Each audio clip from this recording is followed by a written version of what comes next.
طویل سفر اور تھکن کے باعث نیند بھی ٹھیک طرح مہربان نہیں ہو رہی تھی۔ بمشکل آدھے گھنٹے کے لیے وہ سویا ہوگا۔ وہ یوں کہ بس آنکھیں بند کی مگر دماغ جاگ رہا تھا۔ بالآخر یہ کچی پکی نیند کا مختصر دورانیہ بھی ٹوٹ گیا۔ لیٹے رہنا بے تکا تھا۔ بھوک محسوس ہوئی تو یاد آیا کہ تھکن کی وجہ سے وہ رات کا کھانا بھی نہیں کھا سکا تھا۔ وضو کر کے واش روم سے نکلتے ہوئے اس نے وال کلاک پر نظر دوڑائی۔ 3:30 بجنے کا وقت تھا۔ کمرے سے باہر ہال میں آ کر وہ سیدھا فریج کی سمت گیا اور پانی کی بوتل نکال کر گھونٹ بھرتا۔ قد آدم سائز کے گلاس ونڈو کے سامنے آ رکا۔ ہال میں اور پورے گھر میں رات کے وقت بس چند فینسی لائٹس ہی آن رہتی تھیں۔ اس وقت بھی فینسی لائٹس کی مدھم روشنی ہال میں بکھری تھی، مگر ونڈو گلاس سے منعکس ہو کر اندر آتی چاند کی تیز روشنی بہت خوفناک منظر بنا رہی تھی۔ چاند کی دودھیا روشنی میں گھرا وہ کچھ دیر تک باہر پھیلے سناٹے کو دیکھتا رہا۔ سیڑھیاں اتر کر نیچے آتے ہوئے اس نے حیرت سے ڈرائنگ روم کی جانب دیکھا، جس کے کھلے دروازے اور کھڑکی سے تیز روشنی باہر آتے دکھائی دے رہی تھی۔ شاید یمنا وہاں کی لائٹس آف کرنا بھول گئی تھی، ورنہ رات میں تمام ایکسٹرا لائٹس وہ آف کر دیا کرتی تھی۔ نیچے پہنچ کر وہ سیدھا ڈرائنگ روم کی سمت گیا۔ اس کے دل و دماغ میں دور دور تک اجوا کی وہاں موجودگی کا شائبہ بھی نہ تھا، مگر اندر داخل ہوتے ہی وہ بری طرح ٹھٹکا تھا۔ دائیں جانب ہی سیاہ چادر چہرے پر لپیٹے وہ کارپیٹ پر ہی سجدے میں جا رہی تھی۔ یاقوت فوری طور پر اپنی جگہ سے حرکت نہ کر سکا۔ وہ اب سجدے سے سر اٹھا رہی تھی۔ یاقوت سانس لینا بھول گیا۔ اگلے ہی پل بمشکل اس پر سے نگاہ ہٹاتا وہ سرعت سے پلٹ کر ڈرائنگ روم سے نکل گیا۔ انجانے میں ایک غیر اخلاقی حرکت سرزد ہو جانے کے بعد وہ شرمندہ ہونے کے ساتھ ساتھ کچھ فکر مند بھی ہو گیا تھا۔ وہ نہیں جانتا تھا کہ جانے کون سی طاقت تھی جس نے چند لمحوں کے لیے اس کے قدم جکڑ لیے تھے۔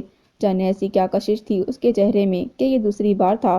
چاہتے ہوئے بھی اس پر سے نگاہ ہٹا نہ سکا۔ پلکیں جھپکنا بھول گیا، یہاں تک کہ سانس لینا بھی۔ سلام پھینک کر وہ چند لمحوں تک دروازے کی سمت دیکھتی رہی، جہاں کسی کی موجودگی اب محسوس نہیں ہو رہی تھی۔ مطمئن ہو کر اس نے دعا کے لیے ہاتھ اٹھائے تھے۔ ٹیبل پر سے جوس کے آدھے خالی جگ اور گلاسوں سے وہ ٹرے اٹھا کر وہ دھیرے دھیرے قدم اٹھاتی ڈرائنگ روم سے نکلی۔ لاؤنج سے گزرتے ہوئے اسے سامنے ایک کمرے کا بند دروازہ نظر آیا۔ یقیناً یہ حاج کا ہی کمرہ تھا۔ وہ اندازے سے آگے بڑھتی بالآخر ڈرائنگ روم میں آ گئی، جہاں چھت پر نصب فینسی لائٹس کی وجہ سے دھیمی روشنی پھیلی تھی، مگر وہ شاید کچن تھا جہاں سے تیز روشنی باہر آ رہی تھی۔ ٹرے تھامے کچن کی طرف جاتے ہوئے اسے مکمل یقین تھا کہ وہاں کوئی موجود ہے۔ صاف ستھرا تمام جدید سہولیات سے مزین کچن چمچما رہا تھا۔ سامنے کاؤنٹر کی طرف جاتے ہوئے اس نے حیرت سے کچن کے وسط میں رکھی ٹیبل کی طرف دیکھا، جہاں ترتیب سے پلیٹیں رکھی تھیں۔ ایک باؤل میں سلاد رکھا تھا، ساتھ ہی رائتے کا باؤل تھا۔ روٹیوں کی کاپ اور 2 ڈشیں بھی ڈھکی رکھی تھیں۔ یقیناً کوئی کھانا کھانے کا اہتمام کیے بیٹھا تھا۔ ٹرے کاؤنٹر پر رکھ کر اس نے دائیں طرف باہر کھلنے والے کچن کے دروازے کی سمت دیکھا اور اس کے ساتھ ہی کھڑکی کی جانب دیکھا۔ باہر کوئی موجود تھا اور نماز کی ادائیگی میں مصروف تھا۔ ایک پل کو وہ رکی تھی اور پھر اسی کھلے دروازے کی سمت بڑھ گئی۔ دہلیز کے آگے مرمری فرش پر قدم رکھتے ہی وہ روشن رات کی خوشگوار خونسی ہوا کے جھونکوں نے اس کا استقبال کیا۔ چند لمحوں تک وہ اس کی پشت کو دیکھتی رہی، جو مرمری فرش پر ہی اب سجدے میں تھا۔ پلٹ کر وہ واپس کچن میں آتی ٹیبل کے قریب رک گئی۔ پانی کی بوتل سے گلاس میں پانی نکال کر وہ وہاں ٹیبل کے گرد کرسی پر بیٹھ گئی۔ یوں ہی اس نے ایک ڈش کا ڈھکن اٹھایا۔ بھاپ اڑاتے پلاؤ کی مخصوص مہک نے اسے یاد دلایا کہ جانے کتنے گھنٹوں سے اس نے کھانا نہیں کھایا۔ دوسری ڈش میں گرم گرم سالن اس کی بھوک بڑھا گیا۔ خود پر ضبط کرتی وہ پانی کے گھونٹ پینے لگی۔ تبھی کچن میں داخل ہوتے یاقوت نے اسے نظریں ملائیں۔ وہ حیران بالکل نہیں تھا، کیونکہ نماز کے دوران ہی اسے اجوا کی موجودگی کا احساس ہو گیا تھا۔ رکیے، کہاں جا رہی ہیں؟ پلیز واپس بیٹھ جائیے۔ اجوا کو کرسی سے اٹھتے دیکھ کر وہ فوراً بولا، جبکہ اجوا حیرت سے اسے دیکھتی واپس بیٹھ گئی۔ اچھا ہوا آپ یہاں آ گئیں، ورنہ میں آپ کو خود بلانے آ رہا تھا۔ وجہ ابھی آپ کو بتاتا ہوں۔ 1 منٹ بولتے ہوئے وہ کچھ عجلت میں مائکرو ویو کی طرف چلا گیا، جبکہ اجوا منتظر نظروں سے اسے دیکھتی رہی۔ چند ہی لمحوں میں وہ ایک باؤل سنبھالے ٹیبل کے نزدیک آ گیا۔ سب سے پہلے تو معذرت چاہوں گا کہ بغیر اجازت ڈرائنگ روم میں داخل ہوا۔ دراصل مجھے بالکل خیال نہیں تھا کہ وہاں آپ موجود ہو سکتی ہیں۔ میں تو یوں ہی لائٹ آف کرنے کے ارادے سے گیا تھا، لیکن کوئی بات نہیں، مجھے برا نہیں لگا۔ وہ سنجیدگی سے بولتی ایک پل کے لیے یاقوت کو بے یقین سا کر گئی، کیونکہ اتنے مثبت رد عمل کی امید وہ اسے نہیں رکھتا تھا۔ شکر ہے کہ آپ کو برا نہیں لگا، ورنہ مجھے واقعی خدشہ تھا آپ کی ناراضگی کا۔ یاقوت ہلکی سی مسکراہٹ کے ساتھ بولا، تو میں آپ سے کہہ رہا تھا کہ میں آپ کو بلا نہیں آ رہا تھا۔ دراصل مجھے شدید بھوک محسوس ہو رہی تھی، لیکن مسئلہ یہ ہے کہ میں تنہا کھانا نہیں کھا سکتا، کسی کا میرے ساتھ کھانے میں شریک ہونا بہت ضروری ہے۔ اس وقت آپ ہی بیدار ہیں اور مجھے پتا ہے کہ 2 گھنٹوں کے طویل سفر اور تھکن کے باعث آپ نے بھی کھانا نہیں کھایا ہوگا۔ نہیں، مجھے بھوک نہیں، وہ جھجکتے ہوئے فوراً انکار کر گئی، حالانکہ سچ تو یہ تھا کہ کھانے کی اشتہا انگیز خوشبو نے اس کی بھوک چمکا دی تھی۔ ارے ایسا مت کہیں، بھوک نہیں ہے تو بھی تھوڑا سا کھا لیں، کیونکہ یہ سارا اہتمام میں نے ہم دونوں کے لیے ہی کیا ہے، کوئی تکلف نہ کریں، کم از کم اس وقت تو نہیں، کیونکہ مجھے بہت بھوک لگی ہے۔ وہ کچھ ایسے التجائی لہجے میں بولا کہ اجوا کو سمجھ نہیں آیا کہ کیا کہہ کر منع کرے، مگر یاقوت اسے سوچنے کا موقع دیے بغیر خود ہی اس کی پلیٹ میں چاول نکالنے لگا۔ آپ یہ پلاؤ بہت مزیدار بناتی ہیں اور خاص طور پر حاج بھائی کے لیے ہی بناتی ہیں، کیونکہ ان کو پلاؤ بہت پسند ہے، وہ بھی شامی کباب کے ساتھ، آپ بھی لیجئے۔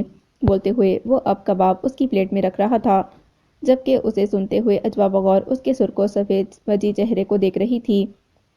چلیے بسم اللہ کیجئے اور بے فکر رہیے، کھانے میں میرا ساتھ دے کر آپ پچھتائیں گی نہیں۔ میں بہت زیادہ خوش خوراک نہیں ہوں۔ اپنی پلیٹ میں کھانا نکالتا وہ یکدم کچھ چونکا تھا۔ آپ مجھے اتنے غور سے کیوں دیکھ رہی ہیں؟ میرا چہرہ حاج بھائی سے ملتا ہے کیا؟ اس کے اچانک تشویشناک انداز میں کیے جانے والے سوال پر وہ فوراً ہی نفی میں سر ہلاتی دھیمی سی مسکراہٹ کے ساتھ کھانے کی طرف متوجہ ہو گئی، جبکہ یاقوت چند لمحوں کے لیے اس کے چہرے سے نظر نہ ہٹا سکا تھا۔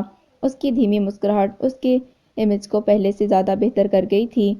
اچھی بات ہے، میری تشویش دور ہو گئی۔ ویسے آپ بہت غصہ ہیں حاج بھائی پر، اور مجھے پورا یقین ہے کہ آپ کا غصہ اور ناراضگی بالکل جائز ہے۔